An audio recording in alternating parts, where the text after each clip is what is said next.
welcome you for this webinar, and I sincerely thank you for sparing your valuable time, sharing your knowledge and the thoughts on this most difficult aspect of the Mr. Indian. Shekhar, it is Mr. Gururaj. I said Mr. Gururaj only. Okay. So probably it was not heard properly. Uh, Thank you, Mr. Gururaj, for joining us, and thank you so much for taking participate in today's webinar and sharing your knowledge and expertise on this most important aspect of the Indian manufacturing industry. Very often we used to wonder as a professional why India was very good in software and not in the hardware. And this point we were just discussing offline before that, but I have my views, but I just want to sum it up in few lines and then put some few thoughts to you as well as to my audience here, my learned audience here.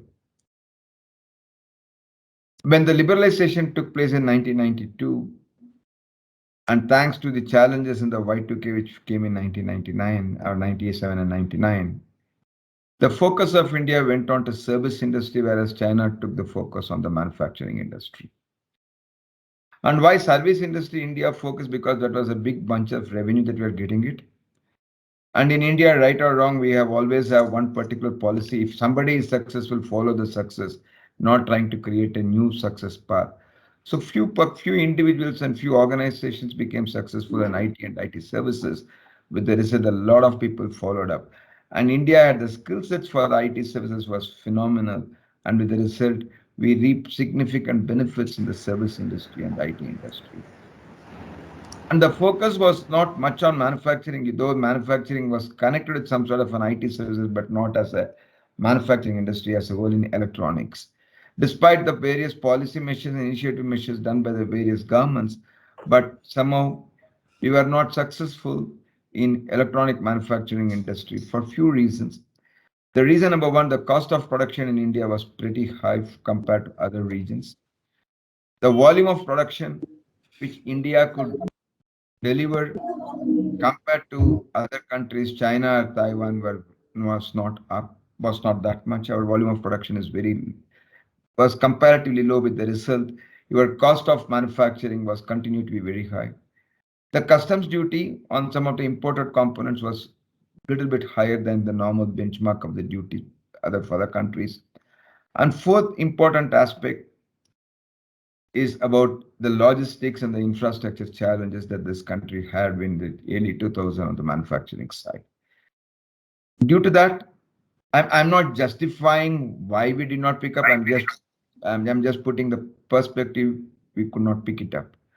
And as you rightly said, and it is not only shared by, it is also shared by a couple of CFOs of the high-end technology companies. They said that Indian government did not understand the software. By the time they understood the software industry has gone beyond their reach. With the result, they could not touch the software industry. So that was one of the reasons for the growth of the software industry. People say that. But having said that, of late, the government has introduced a lot of measures for boosting the manufacturing industry. We are seeing a lot of electronics manufacturing industry in India, be it an iPhone, be it on other products on electronics manufacturing, mobiles, gadgets, LEDs and LCDs. There's a lot more manufacturing is happening in India. And the government in the new recent PLA policy and measures, they give an exclusive benefit for the PLA benefits for the mobile handsets and electronics industry. The government is very serious enough in pushing the manufacturing in India, though the Make in India could have been more successful. But one thing I'm happy to note that the government realized why the Make in India initiative is not success, and they are trying to make amends to make sure that the Make in India is successful. But more important,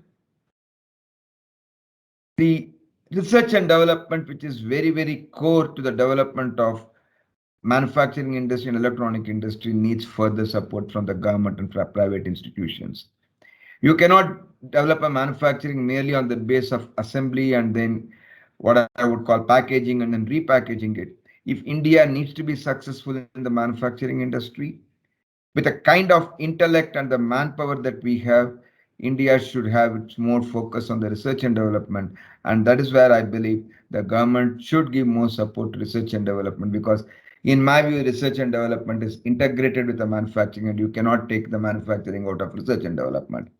In fact, last year when Nirmala Sitharaman, the Honorable Finance Minister, was in Bangalore, one of the important representations made by Bangalore Chamber of Industry and Commerce is that you need to incentivize the research and development industry. You need to consider research and development as an industry and don't think research and development as a service industry or IT services industry. And that is what we have been canvassing.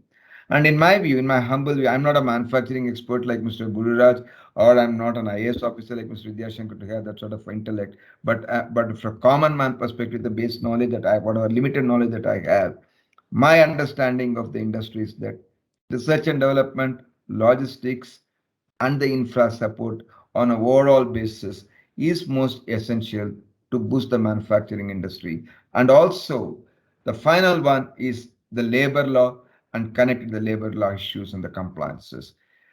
With this, if these surroundings are improved, because in India still people believe, in fact, one of the jokes that I came from one of my clients, they want to set up a service industry and connected a small manufacturing industry in Kerala. So they went to meet the Kerala minister. They asked the Kerala minister, we believe there's a lot of strikes in Kerala. Do you think so? Kerala minister said, no, that's all press. Kerala is no labor problem, it's free of labor problems. So you can set up a base in Kerala. So they came out of the minister's house. The minister and the people were traveling in a car. Opposite that, they saw a people coming with a red flag, no work today, it's a strike. 500 people are coming. So that the challenge was that the pressure or the perception that the labor law is not conducive or congenial for manufacturing. That sort of a perception was there. Whether right or wrong, we can have a debate. But unfortunately, the perception was there. So if we need to become a success in the manufacturing, we need to address these areas. And I'm happy that the government is addressing various measures. Yesterday, I was part of the Volvo India Innovation Summit there. One of the infra experts spoke about how the government has taken measures to boost the infra. In fact, he rolled out some of the press releases, which is a very what I would call the sweet and to hear for me from a chamber perspective and from an industry perspective. I'm sure the government will take a lot of efforts. The government is keen on making efforts. Government is keen on making India a manufacturing hub. And certainly with the experts like Mr. Gururaj and policy thinkers like Mr. Vidyashankar, BCIC has got a long way to go to make sure that the efforts of the government in making India a manufacturing hub and Karnataka a manufacturing hub becomes a reality. Thank you, and I should thank Mr. Vidyashankar and Mr. A.V. Srinivasan for inviting Mr. Gururaj and what I would call enabling BCAC to listen to his perspective and his thoughts, which is a very important from our audience perspective. Thank you, Mr. Gururaj. Thanks a lot once again for being here. And thank you, Mr. Vidyashankar and Srinivasan. And I hope this meeting is going to be a great meeting with the annals of BCIC. Thank you, sir. Back to you, Mr. AVS and Vidyashankar. Thank you. Rupa, I'll proceed. Mr. Vidyashankar, can you just come on the camera, sir? Just for a few minutes. Sure. Good evening, all. I take the liberty of starting the, thank you, Mr. Ravindran, for joining us. Liberty of starting straight away. Only one or two points. Kindly mute yourselves, and also, if possible, other than the speaker, kindly switch off your video so that we don't have any bandwidth issues. That is our request. Very good evening once again. I thank all of you for finding time to join us this evening for an important and exclusive webinar. Before I proceed with the event, our president has already told us what we are doing in BCAC and set up the theme already as on manufacturing. Whereas I would have to really say that we are from a committee called S2S, Start to Sustain and Ease of Doing Business Committee. And I would like to explain a little bit about what we are doing in this committee. We got a 5-point theme. Very quickly, I'll go through this. Number one is finding out the impediments and obstructions to ease of doing business in Karnataka. Number two is collecting the feedback from member companies about the problems faced by them. Number three, studying the best practices uploaded by other states, studying the industrial policy of other states to see that whether we will be able to incorporate them to make Karnataka a better place to invest. Number four, studying the sector-specific policies like EV policy, IT/BT policy, industrial policies, and advise the government. Number 5, support the government in new policy formations. This is a very simple theme, whatever we have. I would proceed. Our committee is headed by Mr. M.N. Vidyashankar, retired former Additional Chief Secretary, Government of Karnataka. With his help, I'm happy to inform you that we are working very closely with the Government of Karnataka and have made few advancements in solving the problems faced with the business community. For want of time, I'm not explaining all the points what we have achieved in the last 1 year. However, to proceed further in this webinar by Mr. Gururaj, I have to set the theme and hand it over to Mr. Vidyashankar, and I have to also introduce Mr. Gururaj. As Mr. Vidyashankar was saying, I need a separate webinar to introduce Mr. Gururaj, but I will try to make it as good as possible about the introduction of Mr. Gururaj in this August audience. We invited Mr. Gururaj only on the start to sustenance, ease of doing business, talk about how to attract overseas or Taiwanese investments in India. However, when Mr. Gururaj sent his profile and we got the profile, when we went through that, we realized we have got an absolute real jackpot in getting Mr. Gururaj, and we should not just talk about only investment and impediments and things like that. And I should take the discussion further to the benefit of the complete members, BCIC members. One of the things why I'm saying that and what he will be talking is on the ESDM space. To give the perspective why we wanted him to talk more on the ESDM space, and of course also on the Taiwanese and overseas investment, one simple data I'll give you. Most of the data will be given by him. Very simple data I will present it. In the about 3 to 4 weeks before, we had a webinar in BCIC in which the speaker mentioned the domestic manufacturing of electronic products have grown from US $48 billion to US $81 billion at a CAGR of 19.1%. And the best part is it is expected to grow to US $260 billion by 2025, growing at a CAGR of 21.5%. I was totally amazed by this. Then when I saw Mr. Gururaj's profile, I thought it is certainly a must that Mr. Gururaj should be requested to talk on some of these ESDM points so that the complete membership understands what is that we have in store for us. So he will be talking. I'm going to talk about the theme. We already mentioned in that profile whatever we have sent before. The status and opportunities in ESDM industry at present. We will be talking about the futuristic scenario of ESDM industry over next 10 years. Challenges including that faced by Taiwanese companies in India, because this is from our committee, ease of doing business. And sharing of his journey and experiences in ESDM industry in last 18 years. This is going to be an absolutely a brilliant one, because many of us do not even know that India is capable of manufacturing electronic components. Let's admit it. Today, you will understand that we have a different India. We are marching toward an absolutely different scenario in the days to come. Now, when I'm going to introduce Mr. Gururaj, you will also understand why Mr. Gururaj is the most suitable speaker for this particular topic. Now, Mr. Gururaj, I know we have to give you more time, but you have to give me just a few minutes, sir. Just 2 minutes. Quickly, I will read through who you are so that the people can get a little bit of what you have achieved. Mr. Vidyashankar, can I go ahead, sir? Okay. Please go ahead. Please go ahead. Mr. Gururaj is the Managing Director of Optimist Wistron Limited. He is presently an advisor to many state governments to promote the ESDM. ESDM means Electronics System Design and Manufacturing Industry in India, and serves on the advisory board of many leading ESDM companies. He was the Managing Director of Wistron India between 2016 and 19, where he was responsible for running an existing factory and setting up a large greenfield factory for the manufacture of iPhones in Bangalore, Karnataka. He has worked with Indian, Japanese, American, and Taiwanese companies. Now, the main profile, this experience. He has worked as Senior Vice President at Reliance Communications.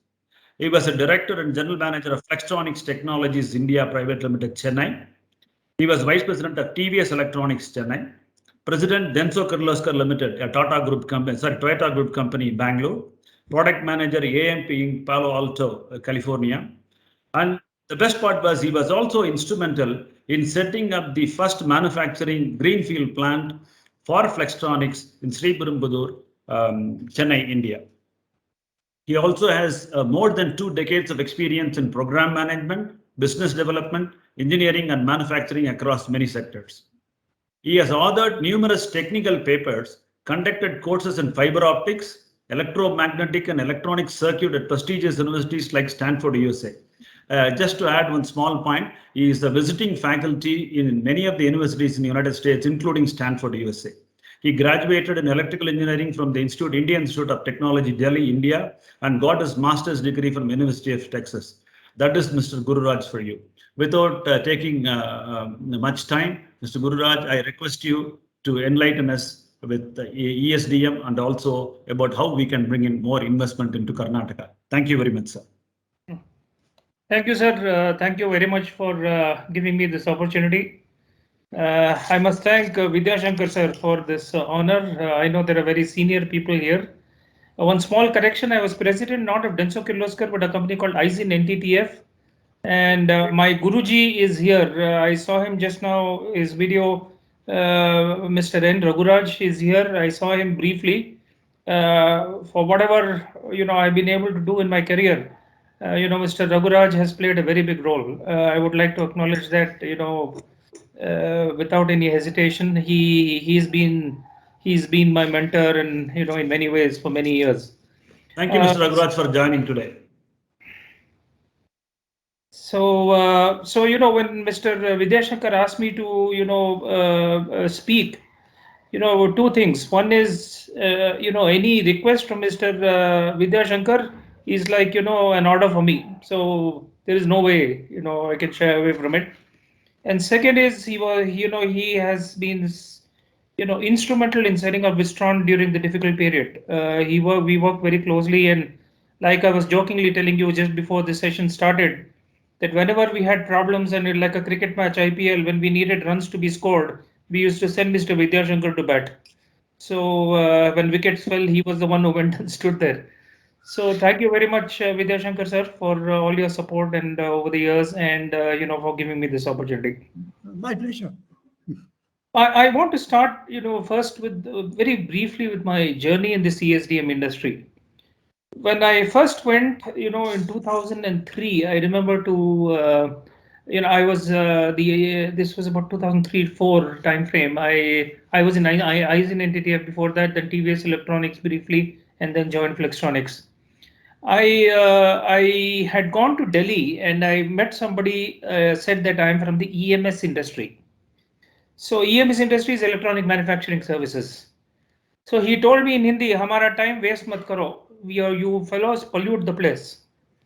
So I didn't understand what he was saying. So he thought that we were from the EHS industry, environmental health and safety. So from that to a point where this word electronics manufacturing was unknown in this country to this honestly at the senior most levels in the country. We have come to a point when last year the Honorable Prime Minister of India spoke about electronics manufacturing this year, I think this year in the Red Fort speech. It's one of the most focused areas in the world in the country today. So we've come a very long way. I just want to add a couple of more points on this journey that I've been through. In 2004, I think it was the weather was similar to what it is in Bangalore today. I went in my Qualis to inspect the site where the Flextronics factory was to be made in Sriperumbudur. And my Qualis got stuck because of the rain and so on. And many people came to us and said, "What are you going to do here?" And we said we are going to manufacture mobile phones. And we got looks like they really what we would say. So don't punch, Can I request please mute yourself if you don't mind, sir? Sorry, sir. Please go ahead. Yeah. So I think from there, where the electronics manufacturing was not even remotely in the minds of people, to a point where we are manufacturing iPhones today in this country in large volumes. Has been a very, whatever be the problems, whatever be the ups and downs, it's been a very successful, I think things have happened, and we move forward aggressively. I also want to say, that I have had the honor of probably leading the first company that I was MD of Flextronics, which manufactured probably the more earliest small those mobile phones we used to get, to the MD of the company that manufactured the highest end smartphone, which is iPhone, in India. So this journey has been, I've had an opportunity to be a part of this journey right through, from a very simple product to very complex products. So that's the the journey part, and I just want to say one final thing is, our factory in Flextronics was inaugurated by the then Prime Minister of India, Honorable Dr. Manmohan Singh, and I don't know if Raghuraj sir was there that day, but we also had the honor of having Sonia Gandhi ji that day, and she became very emotional, when that inauguration happened, because this was the first time she had been to Sriperumbudur since the death of Rajiv Gandhi. So it was a very, very emotional moment, and behind the screen, we had an opportunity of, I won't say opportunity is not the right word, but we unfortunately had to. She broke down, saying, and she told me that Guru Raj, seeing electronics manufacturing happen in India was a vision of Rajiv Gandhi, and I'm touched to see it happen in a place where he had to give up his life.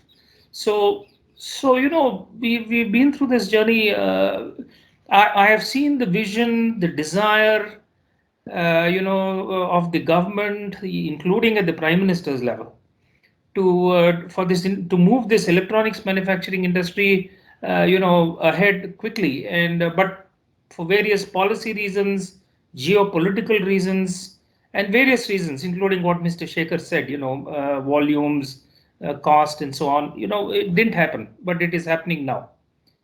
The only one point that I want to make in relation to what Mr. Shekhar said is, I do not believe, and I'm a part of this industry, that it is a question of when. It is already happening. I mean, growth is already happening big time. For example, in Wistron, which manufactures the iPhone, there are close to about 12,000 employees today. And the 12,000 employees have been added in 1 year, not in just 1 year. And, and Foxconn is manufacturing in Chennai, and they have a few thousand people. So I'm talking only of the iPhone project.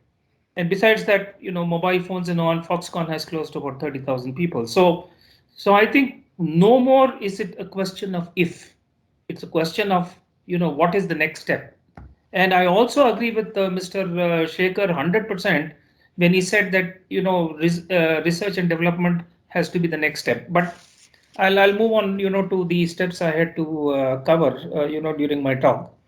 So one of the key things that I wanted to mention is, this I have been trying to say, even bring out this point when I address press, the press. We have worked in ISIN NTTF, we have worked in Flextronics, we worked in Wistron. One thing that we have seen is the operators in this country are about as productive and more productive than anywhere else in the world. We've got this.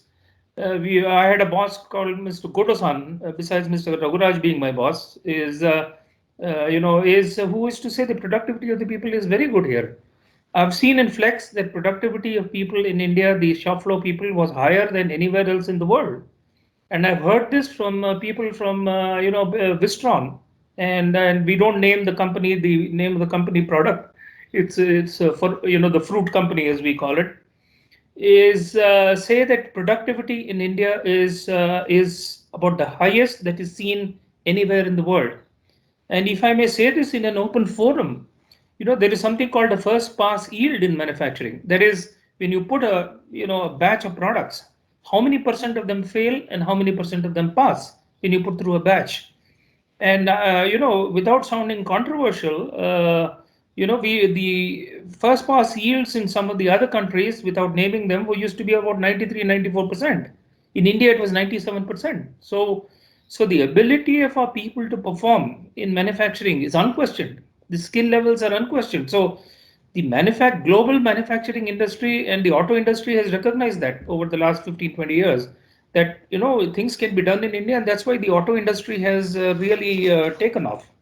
So I believe that like I said earlier, it's not a question of when the ESDM industry is going to take off. It has already taken off. I mean, it is just a question of how bigger and bigger and bigger it grows. So let me come to the status and opportunities in the ESDM industry. The electronics manufacturing market, globally, in 2021 was about 888 billion, and it is expected that in 2025 it will be about 1,055 US dollars, billion dollars, US dollars. So it's a massive space. It's massive, electronics manufacturing, and like we see, everything is electronics today, right? And becoming more and more and more electronics. Now this piece, which I said, roughly about 1,055 billion US dollars, constitutes electronic design and engineering, assembly, manufacturing, and related ecosystem like components and so on.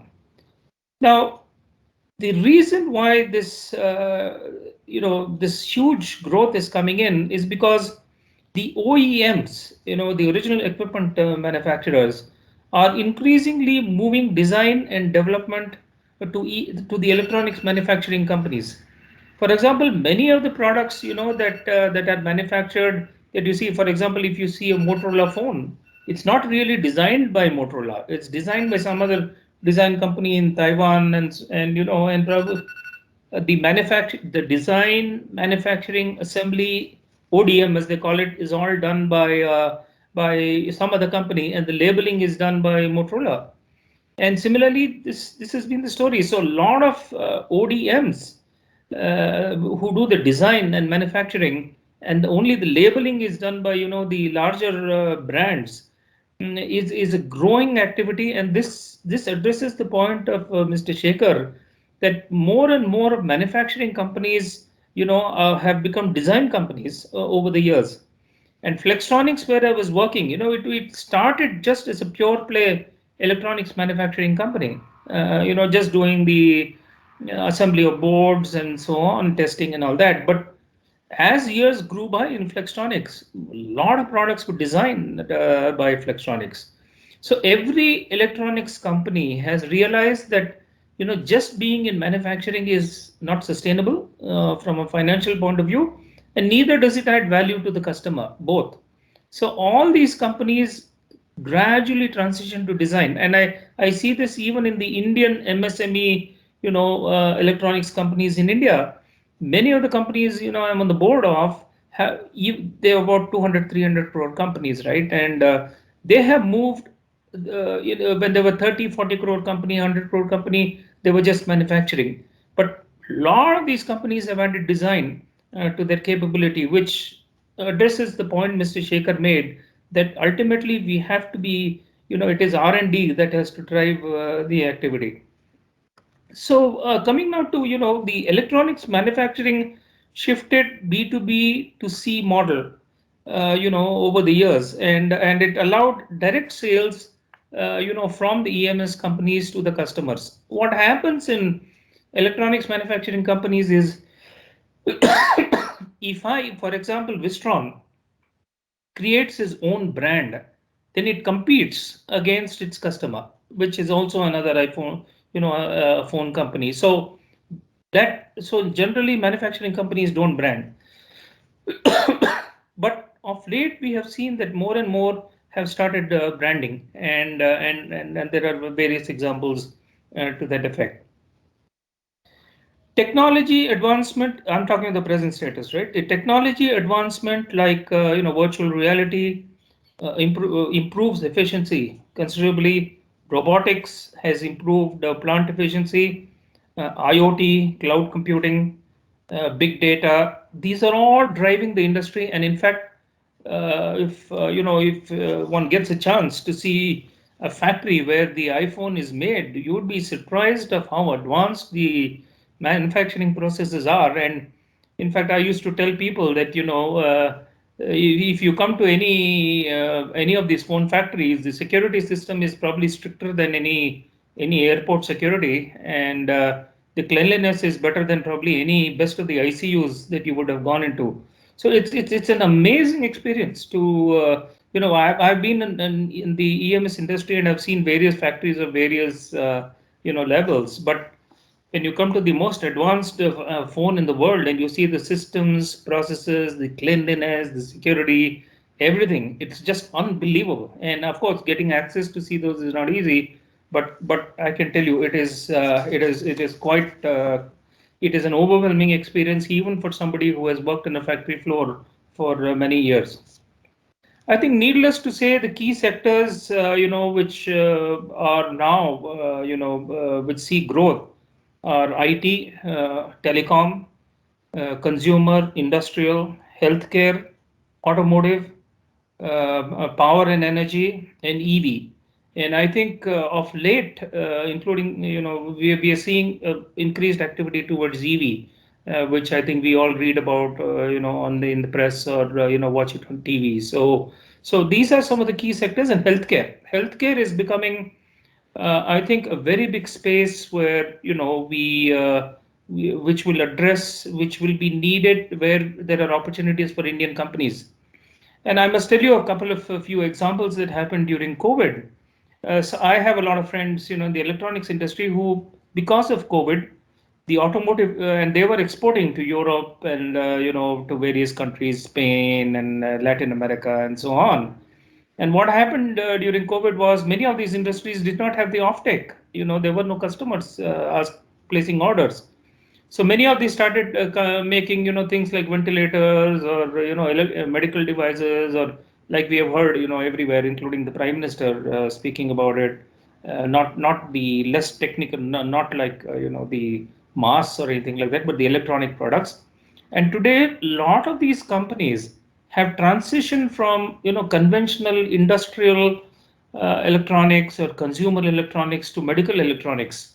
And the standards for testing and so on, and some of these devices manufactured are life-saving devices, so they have very stringent testing requirements and standards to meet, and including the Indian companies, I'm not talking with the global giants, have been able to address these demands and export out of India. Now, the Indian scenario is something that I wanted to talk about. The electronics market in India is roughly about $118 billion now, and it's 2.7% of GDP. Exports of India, last year was $11.7 billion. So you see this huge gap. We have a requirement of $120 billion, and we are exporting only $11 billion, right? And most of it is imports that we get. And this industry, is presently employs, according to government figures, roughly about 13 million people, direct and indirect employment. So I just want to take, share one interesting discussion I had with telecom, industry senior recently. And if I don't know, many of us would realize this is in China, the telecom and telecom related ecosystem itself is close to roughly $1 trillion in revenue. And then this is out of the 12 or 13 revenue, which is the GDP of China. So it contributes almost 10% to China's GDP. So that's how massive this electronics, telecom, consumer, and we all know this. But when you actually read the statistics, it is quite staggering. Some other interesting statistics I picked up, and that is that India exported handsets worth rupees 4,600 crores in the first quarter of 2021. And never before in the history of India have we had such large exports of electronic goods, leave alone mobile phones. And that's a growth of 250% against what happened 1 year before that. So mobile phones have been, like we have all heard, in various forums, has been the biggest, talking point of India's success in electronics manufacturing. Now, I think one of the we've also seen a sharp decline in imports of mobiles naturally because we're manufacturing more, and the decline is so staggering that the decline has gone from we were at about 3,180 crores about 2 years back, and the recent imports have been only 600 crores. So in 2 years, we've come down about a fifth, and these are some of the complex phones, and even that has iPhones particularly, to be very open. And even that has now started coming in, and that's happening in India. So I think those numbers of imports of mobile phones, whatever little they are also going to fall. The other interesting thing is that the electronics goods export grew at a rate of about 100% in Q1 in 2021 as compared to the quarter before that, in spite of the pandemic. So this industry, very strangely, and I'm in the middle of that industry. The pandemic has given, I don't know, pandemic plus geopolitical situation has suddenly given a huge lift to this industry, and not only to the larger companies like Wistron, Foxconn, and all that, but also to the electronics MSMEs in this country. Most people I talk to say that just in the last 8 months, 9 months, including the pandemic and in the last few months, we've seen a huge spurt. Main reasons being the geopolitical situation and people wanting to be less dependent on a neighboring country. The other interesting aspect of is we've seen almost 50. This is good and bad news. Is that the import of laptops and tablets have showed a 50% increase in the first quarter of 2021, from about 6,000 crores in 2020 to about 10,000 crores in the first quarter of 21-22. So we've talked a lot about the mobile phones and what's happening in the mobile phones, but what I'm seeing very frankly at Optimus Wistron, where I'm the MD right now, is there's a huge focus towards manufacturing of servers in India, manufacturing of laptops in India. And in fact, I don't know if many of you have experienced this, is if you try to order a laptop or a tablet or go to a Chroma store and try to buy a specific laptop, you may not be able to get it. You may have to wait for 18-20 days to get the supplies. One, because there is a problem with the supply chain, because of the semiconductor shortage that most of us are aware of.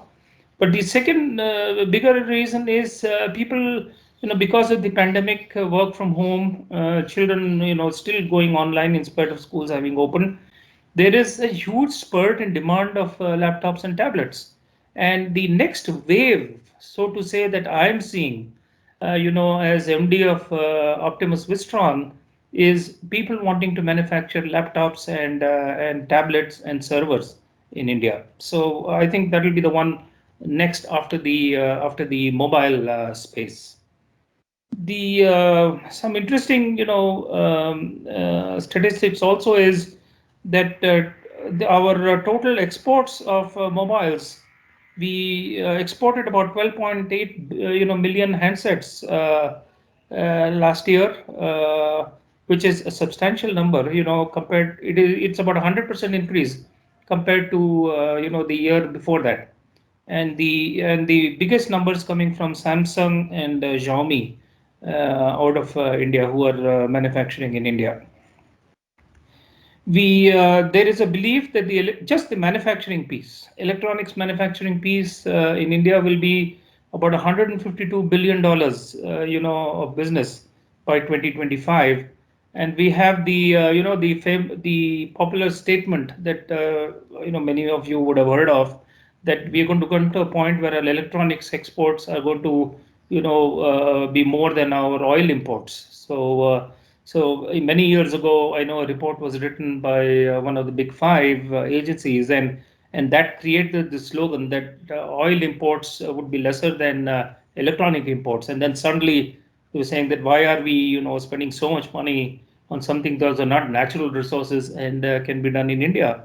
And I think that was the kind of turning point, at least I saw, when that report and this buzzword saying that oil imports are going to be smaller than electronics imports suddenly switched everybody's focus to electronics, saying that why are we spending so much money on exports.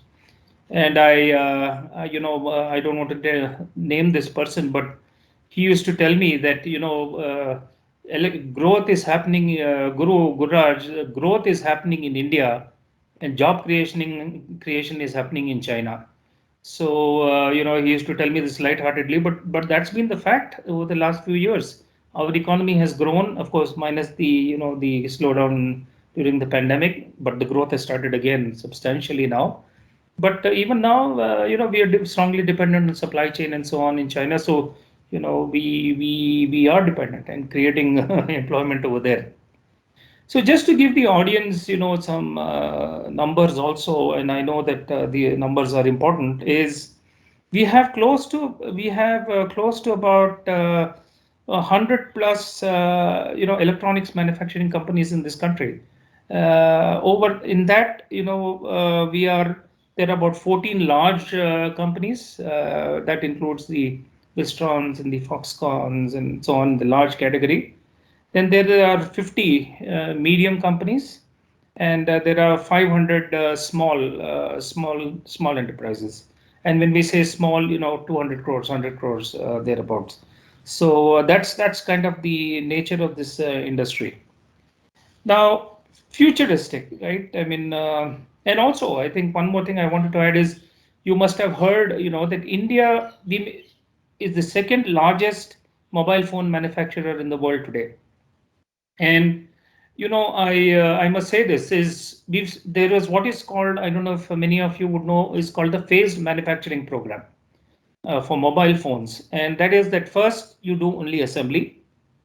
Then now in the second step of phased manufacturing program, there is that you have to do SMT, the surface mount technology out of India, and that is being implemented now. Then the next step is that we have to localize, the high value items like devices, like displays and batteries and so on. So the phased manufacturing program created by the government of India for mobile phones, in my experience, has made a fundamental difference to companies being forced, to add more and more value out of India, and the media has always been saying, oh, what's the big deal? We only assemble, but not anymore. I mean, many of the companies, large companies, have multiple lines, 10, 20 SMT lines. If for those of you who may be familiar with the the word SMT, surface mount technology lines, which do and if you come to one of the factories where the most advanced phone is made, the length of one line is roughly about 800 meters. Just to give you an idea of how complex and big these buildings are. Like, you cannot go from one end of the building, walk too many. Somebody, especially bulky like me, cannot walk too much. You need a golf cart to move around.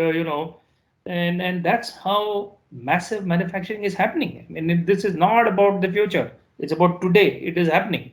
So I think we all, it's of course the media has been talking about it. We've been trying to engage with the media to to bring out the success stories in India, so that people know that more and more and more employment opportunities exist here. And I think for some of the audience who may be from educational institutions and so on, electronics, there is something very interesting. It is believed that in China, the biggest employer is electronics manufacturing, right? Because it employs, it is very labor intensive. Even today, there is no way to assemble, a phone automatically. The assembly of putting the screw, putting the board, putting everything, testing has to be done manually. So China has, in spite of all the automation that we've seen, electronics industry still continues to be, a fair amount of labor intensive requirement. And electronics manufacturing is the biggest employer in manufacturing in China. And that's the opportunity, and that's, the employment requirement is what is one of the reasons why, including the Prime Minister, they have been so upbeat, and wanting to create electronics activity out of India. At this point, I just want to recollect one anecdote.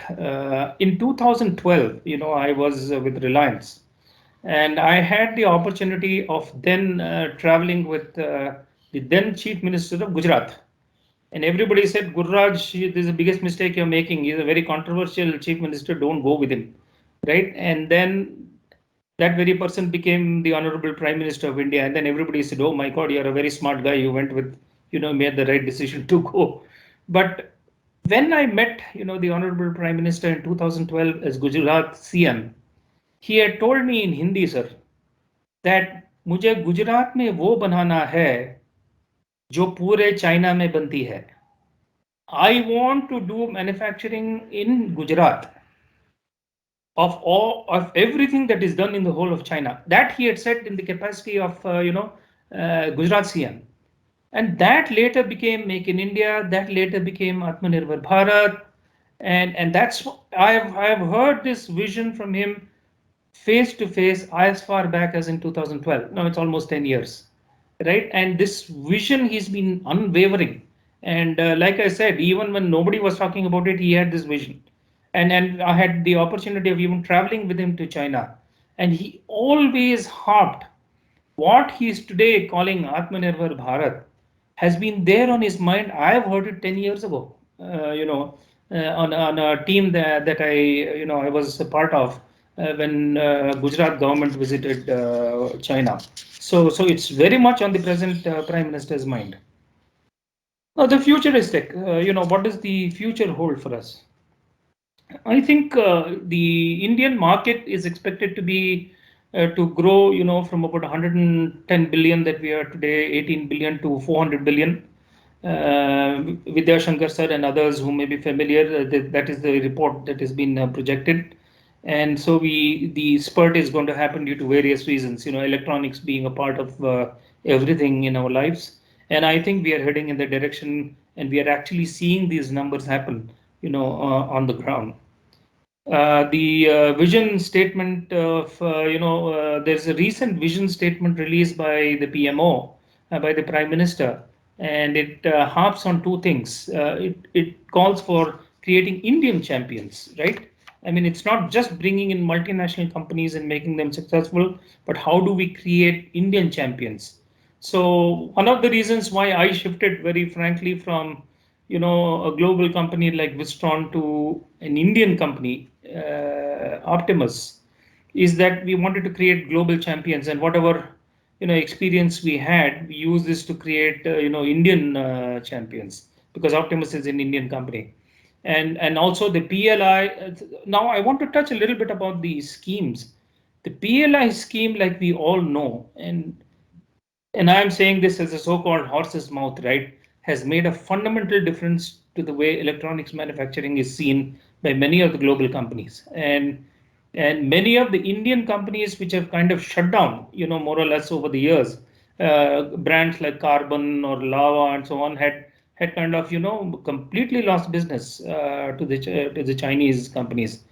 But the PLI scheme and has brought all these companies back to life.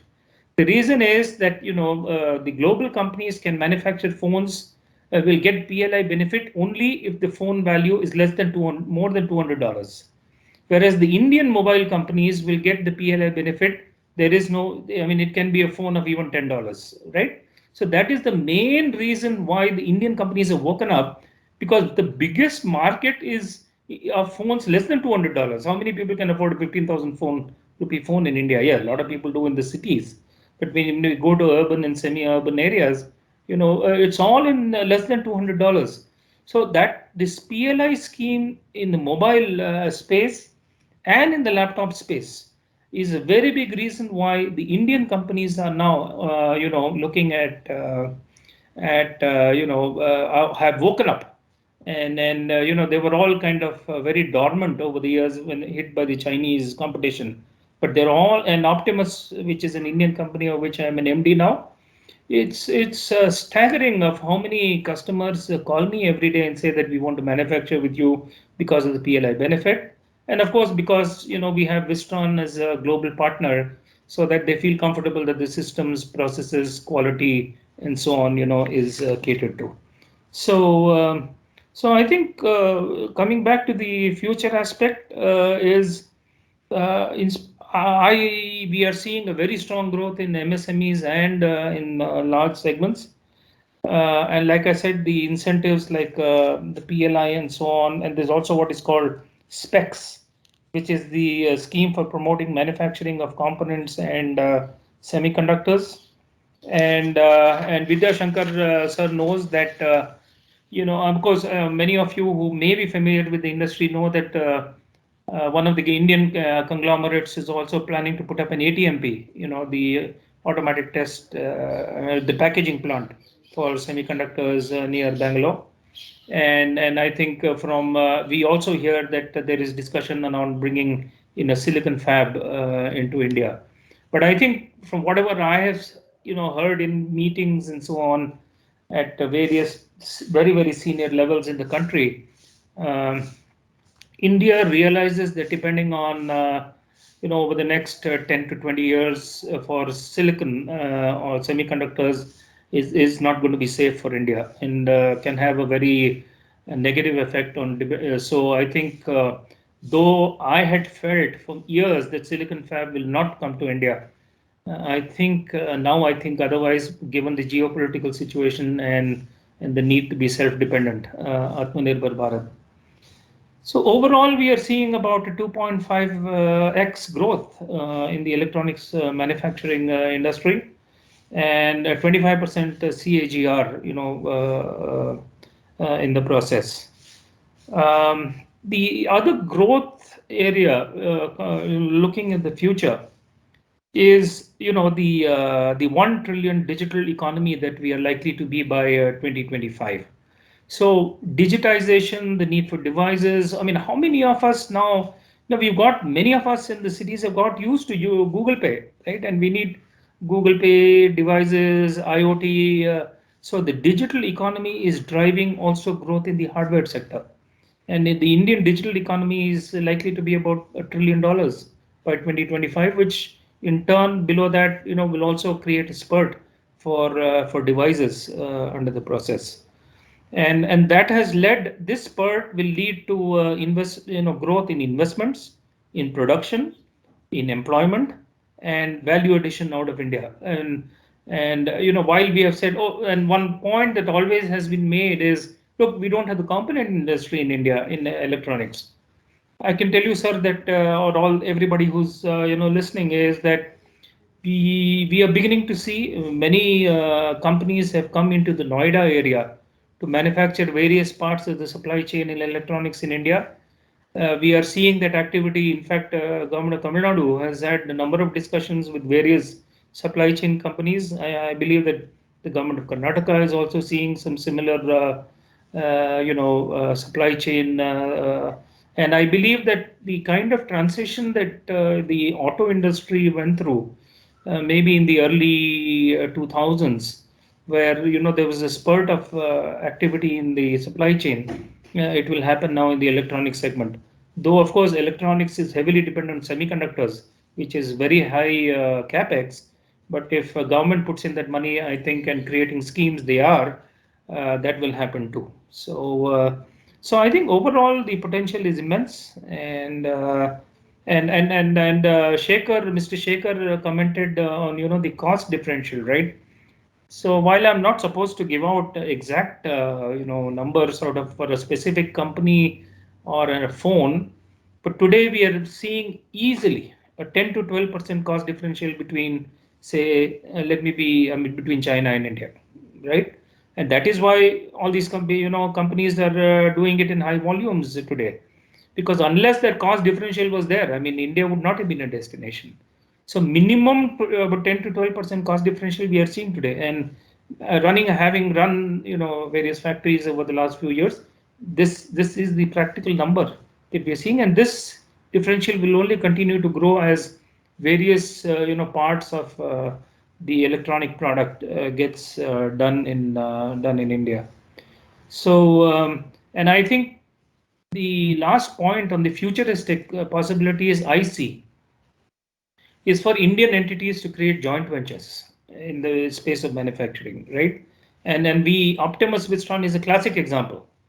There is the Indian PLI requirement, which Optimus provides. There is the Indian aspect of all the administrative management, government management, and all that, which Optimus does. And Wistron brings in global technology, global processes, global customers, global everything, right? So this mix of the joint venture like we have created between Optimus and Wistron, a mix of Indian and global capabilities, I think we'll see more of these JVs like this, and there is a tremendous, and many MSMEs call me today and say that can you get us companies to have JVs with and so on. So finally, the challenges, yeah, there are. I mean, nothing comes without challenges. Nothing is easy to do, and I think the biggest challenge is, for the states to implement what the center. I think the center has come out with all the good policies. It is now for the states to kind of drive it and make it happen, and ease of business, which is what this body is. I think. And Srinivasan sir, you're smiling is. It's all about ease of business. And finally, one word about our committee, sir.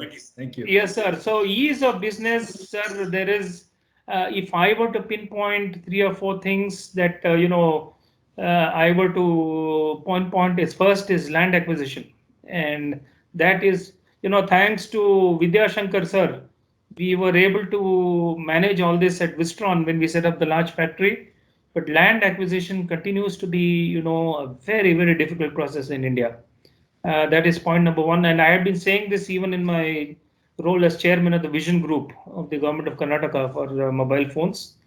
The second challenge for ease of business is approval, sir. We have all heard this, but I am telling you as a factory guy, getting approvals for pollution control, for this, for that, still continues to be an extremely difficult process. And then, governments have, said that we have a single window, all that. Many of that exists on paper. And without being critical, I think those are practical problems that even today we face. That's point number 2. Point number 3 is implementation of incentives. Government come out with incentives, but the implementation doesn't happen. That's one, and this has been this forum was also what the Taiwanese challenges are. I think most of the Taiwanese tell me that, look, we came because of so many incentives, but getting the actual money out from the government, it's not happening. I mean, for example, Wistron got an MSIP approval of close to about 1,000 crores. But the process of getting the money and actually getting the money into the bank, implementation of the incentives still continues to be only on paper. And that is where I think multinational companies and even Indian companies, tend to get frustrated. So in terms of ease of business, really making these incentives happen, is something that we have to do. And I think the other practical experience I have faced is political instability. We had some 4 changes of 3 governments in Karnataka in 2 years. I know this is not in our hands, but for an investor, it does have an effect, because at that time, the government goes into a limbo. Decisions are not made, and some kind of process has to be created for ease of business, where irrespective of which political power, whatever be the transition that may be happening, the industry does not suffer. And that this is a very big factor with continuous changes politically, in a state. And only states with stable governments is what an investor wants to see. And finally, I hate to say this, it's not a good thing to say in a public forum like this, but one thing that I was asked to comment on is what the Taiwanese feedback is of problems. They say trust. Right, I'm being a little blunt, but they say that in India too many commitments are made and very few of them are met. And so in spite of that, they are here in large numbers and making large investments, but they do get frustrated with our culture, so to say, if I may say that if, for example, you may have a meeting with some company and at a certain time, and then when you go there, that fellow doesn't even know he is forgotten that there is a meeting, right? So I mean, things like that they have experienced, right? Or simple things they talk about. The Taiwanese, they say that some Taiwanese got into an auto, and even though it was 2 kilometers away, he charged him some 700 rupees, right? It took him round for about 45 minutes and before dropping him back just 2 kilometers away. So this distrust factor of India is there, and I think we can't run away from this. I'm being very candid. I have been told very bluntly that this is an issue for the Taiwanese, and I'm putting it straight, without mincing words, because I was asked to comment on this, and I'm commenting on this. So they say that the best friend is one who gives you the bad news. So I'm the best friend of the government and the country and everyone. We have to focus on giving you the bad news. But having said all this, there are not that any country is a bed of roses. Every country, Vietnam, China, Thailand, everyone has their bed of problems. And but these are some of the things that I've been told, are real issues they face. But overall, in summary, I would say that the EMS industry and electronics manufacturing in India is poised for a massive growth, and hence employment generation, and because we have huge internal markets as well as a requirement for exports from India, and importantly, we have plenty of people who are highly skilled and intelligent. So that's my experience, sir. Sorry, I took a little longer than I was supposed to, but I've tried to share as many thoughts as I can of whatever the journey I've been through over the last 18 years. Thank you very much, sir. Mr. Vidyashankar, may I request you to take it forward, sir? Thank you very much, Srini. Mr. Gururaj, how much time you have for Q&A? Sir, as much time as you want, sir. Sir, you think I have the guts to say no to you, sir? No. No. Sir, I don't have the now guts. It's about Yet, 5:35. Sir, we will keep it for at least 5 more minutes. There are some questions, and we can also ask them, because the topic what you have covered is extremely important. I request Mr. Vidyashankar to get at least 10. Sir, I don't mind staying back a few minutes. No problem. Right. Thank you, sir. Yeah, but two things which Mr. Gururaj very well pointed out. One is about the productivity of Indian workers. In fact, when Nokia was at its peak, they were having about 7+ global factories all over the world. And in their website, official website, they had mentioned that their most productive factory was a new Nokia factory in India. Number one. Yes. And number two, very important point which Mr. Gururaj made, in addition to many others, which I would like to flag, is that companies are now getting vertically integrated. It was not only manufacturing, it was not only design. They're going much beyond, focusing on only one particular area in a manufacturing sector. So these are the developments which we are seeing, and the fear that electronics imports is going to surpass oil was actually the Sputnik moment for us. That was the one which triggered all the changes that we currently see in the manufacturing sector. Thanks very much, Mr. Gururaj. It has been sheer learning for us, sheer education for us. I throw it open for questions among those who are present today, August members who are present today.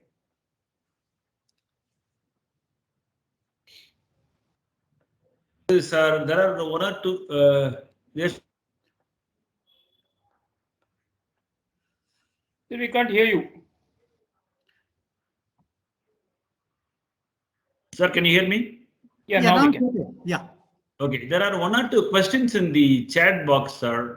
Probably, do you want me to read it for you? Yeah, please. Okay. Mr. From Jairaj Srinivas, Mr. Gururaj, I feel that PLI must be offered on larger value, a larger value addition than volume. Currently, only 6 to 8% VA is happening. What's your comment? No, it's true, but I think it's at least a beginning. I think many of the industries are working towards that. We've had, calls with Mr. Rajiv Chandrasekhar, MOS Electronics. One is, larger value. Second is, an extended period of time. But I think the answer from the government, at least from what I have heard in the various calls, is that make a beginning, get started, right? Show us some performance, and then it is easier for us to convince the finance department to agree to us. So, we have to make it's a beginning, and I think it's not the end. So, as the industry starts showing performance towards the PLI policies, I think we'll be able to talk to government and convince them. True. Next question from Mr. Thank you, sir. PVG Manan, ACCS India is the cost differential only due to the BCD imposed on phone imports by Government of India? BCD cannot continue indefinitely due to WTO challenges, which have already been filled by other countries filed by countries like China and Vietnam. So long term, will the cost advantage continue? Yeah, so PVG is a good friend. So not really. I think, most of these 10 to 12% are coming in on value addition of supply chain out of India. It's not linked to, we cannot say that it is cheaper here compared to imports. They would have been cheap anyway. Things like packaging, right? As an example, I'm taking, and then some other items. So BCD has some effect, but not, I think, a substantial effect. On for example, if you see the mobile phones, most of them are zero duty, items, and there is no this thing. So I think even without the BCD protection or or BCD issue, which I think the industry knows that it's not sustainable because of the WTO regulations. Without that also, I think slowly we are coming to a point where this 10 to 12% differential can be provided, and more as we localize more. For example, 2 days back I was in a meeting with a company that is planning to manufacture, Korean company that is planning to set up a battery plant in India.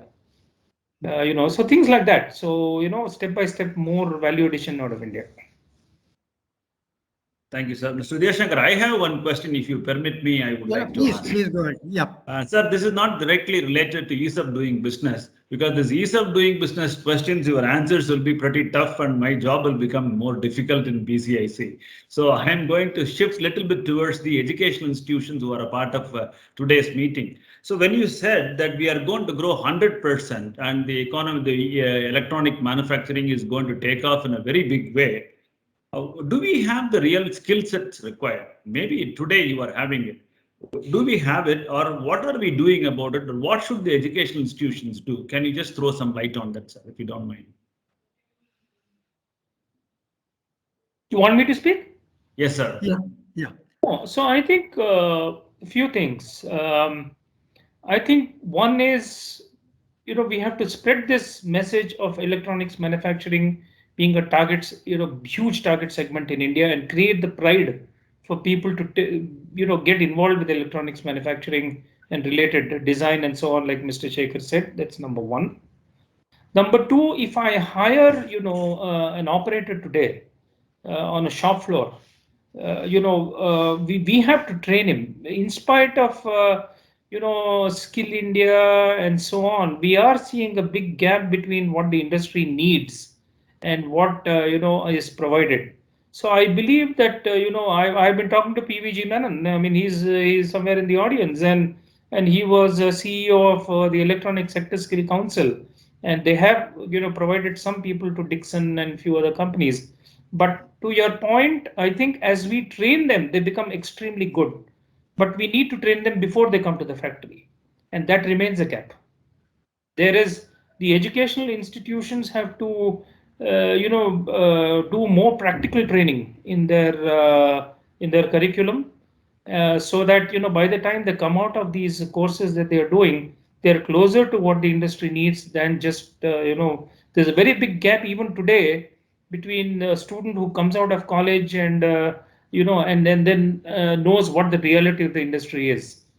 So that buffer in between, of training him to industry needs, or creating that, say, one semester or something like that, where we do practical training, take them to factories, train them there, put them on assembly lines, and actually, expose them to industry visits, I think is very important.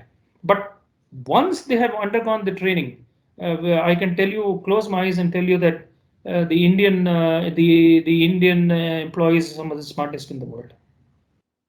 Thank you, sir. Mr. Vidyashankar, over to you, sir, for the summing up and the closing remarks. Okay, my last question, and I'm sure we are already at 5:44. Yes, sir. My last question, what do you think should be the role of industry bodies like BCIC and many others, which are very important in Bangalore and Karnataka? How do you think we can address issues relating to the 5 challenges which you mentioned? Tricky question, sir. So this is I was expecting a leg break. This is a googly, sir. So no, but you are the most eminent person who can answer the question. Yeah, that's, sir. I'll be candid because it's in the interest of the state and interest of the country. My experience. One is, sir, like I already said, we have to ensure that the industry, sir, you were there and we were saved in Wistron. But everybody does not have the the opportunity to have Mr. Vidyashankar as an advisor or a mentor. It has to happen as a system. So I think the approval process, the land acquisition process, still has a long way to go. And I think if BCIC can work with the government to ease that, I think it will be the most important thing that BCIC can do. Especially approval, sir. Vidyashankar sir, you know what we went through in Wistron, right? So that because we had you, we were able to overcome the issues. But everybody cannot have Mr. Vidyashankar. It has to happen, And the other thing is, sir, the big boys like a Wistron or somebody, they get all the attention and things move. But for the MSMEs, it is a tough time, right? Getting things moving is very difficult. And I would strongly request and urge BCIC to pay as much attention to the MSMEs in our country as much as to the larger, in fact, more, because they are the backbone of the economy. So I think they need support, And second, sir, like I said, Vidyashankar, sir, this is during transition of those various, political transitions we had in Karnataka. We had times when nothing was moving. So somewhere, if we can find a way where the system can work irrespective of what the political changes are. It happens in some states, sir. It doesn't happen in some states. In some states, irrespective of a political system, the bureaucratic system moves. In some states, it doesn't move. Right. And I think in Karnataka, it's in between somewhere. Thank you very much, Mr. Gururath. Over to you, Mr. Srinivasan. Thank you, sir. Thank you very much. And I think we got more than what we asked for, and it is extremely important session for us. And probably we would call you once again. Now, may I request our Vice President, Mr. Indu Shekhar, to deliver the vote of thanks. Thank you very much, Mr. Srinivasan. It was just a fantastic session. fantastic. And I must tell you, sir, the way you explained through, I'm now 58, and I was wanting to be a 30-year-old entrepreneur to start an electronics industry. Honestly, while I have to do the vote of thanks, one thing that ran in my mind, which Mr. Srinivasan brought it up, is the skill sets needed for the future of electronic industry. And I would say some of those sessions with eminent people like you addressing our academia, creating that interest with our fantastic students to stay back in this country and do something in setting up those industries.